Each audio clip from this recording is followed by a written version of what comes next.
आज हम खाना पकाते पकाते कारक सीखेंगे। कारक के नाम और उनकी पहचान यानी उनके चिन्ह सीखेंगे। कारक कुल 8 होते हैं। 8 में से कर्ता, कर्म, करण, संप्रदान, अपादान, संबंध, अधिकरण और संबोधन, ये 8 कारक होते हैं। 8 कारकों के चिन्ह भी होते हैं। चिन्हों को हम ध्यान से देखें, एक दूसरे इसको इस तरह से उसके चिन्ह के साथ बोलते हुए देखेंगे तो हमें बहुत अच्छे से लर्न हो जाएंगे। कर्ता ने कर्म को करण से, 3 ये हो गए। कर्ता ने कर्म को करण से, संप्रदान के लिए, अपादान से जो है था वो अलग कर देता है। संप्रदान से अलग हो गया, जैसे पेड़ से पत्ते गिरते हैं। और छठे नंबर पर संबंध। संबंध जो होता है, संबंध यानी रिश्ता, रिश्ता यानी किसी से कोई कनेक्शन। का के की इसके चिन्ह आ जाते हैं, तो संबंध का के की रारेरी है ना, तो संबंध का के की रारेरी हो जाता है। और सातवें नंबर पर आता है अधिकरण। अधिकरण का मतलब होता है जो भी कार्य है उसके उस पर अधिकार होना, यानी किसी चीज में या फिर पर। जैसे पेड़ पर चिड़िया जो है वो बड़े अधिकार के साथ पेड़ पर बैठती हैं, या फिर टेबल पर कुछ रखा है, या फिर संदूक के अंदर या घर में।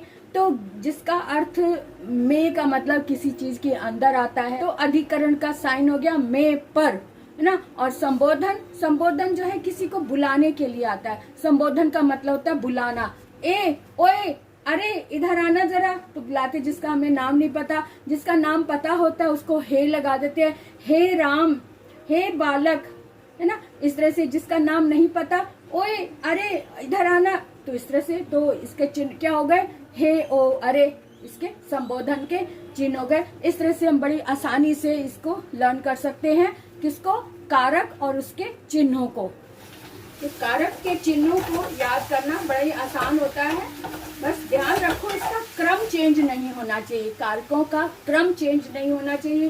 क्रम बिल्कुल उसी तरीके से जिस तरह से हमने याद करना है, जिस क्रम से लिखा गया है। यानी पहले नंबर पर कर्ता है तो पहले नंबर पर ही कर्ता होगा, दूसरे पर कर्म है तो दूसरे पर ही कर्म होगा। इसको हम चेंज नहीं कर सकते हैं ना, तो इसको चेंज नहीं कर सकते। यानी कि हमारा जो क्रम है उसी के अनुसार इसके चिन्हों को भी समझना है और इसी के अनुसार इसके नाम को भी समझना है। और नाम के साथ साथ चिन्ह कहाँ कहाँ लगते हैं इसको हम तब समझेंगे जब इसको वाक्य में पिरोएंगे या फिर इसका जब हम प्रयोग करते हैं। तो एक बार से देख लेते हैं।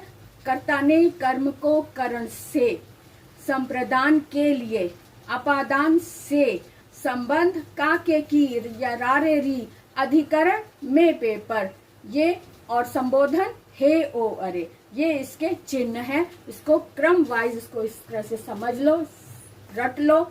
एक बार इसको रट लो, फिर हमेशा के लिए आप इसका प्रयोग करते रहेंगे। जब जब प्रयोग करेंगे तब तक रिवीजन होता रहेगा।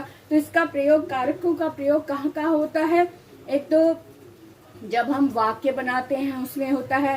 संस्कृत में जब हम रूप लिखते हैं उसमें इनका प्रयोग होता है। जब हम अनुवाद करते हैं तब भी इनका प्रयोग होता है। इनके प्रयोग का महत्व समझ में आता है कि इनका मतलब क्या है, चिन्हों का प्रयोग हम क्यों करते हैं, हमें क्यों याद करना पड़ता है। ये सारी बातें जब हम अनुवाद करते हैं संस्कृत से हिंदी में या हिंदी से संस्कृत में अनुवाद करते हैं तब इनके प्रयोग का महत्व समझ में आता है। और हिंदी में भी वाच्य परिवर्तन में इसका प्रयोग समझ में आता है।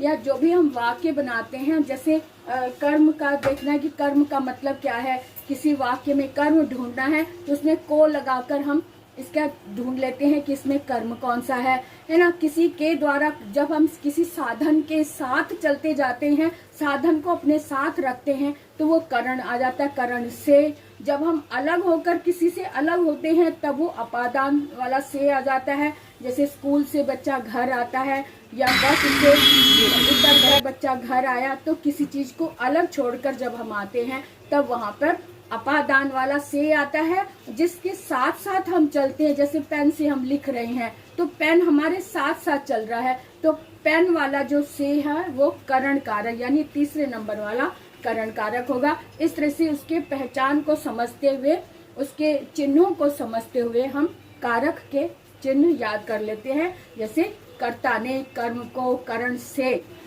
संप्रदान के लिए, अपादान से, संबंध का के की, अधिकरण में पेपर, और संबोधन हे ओ अरे।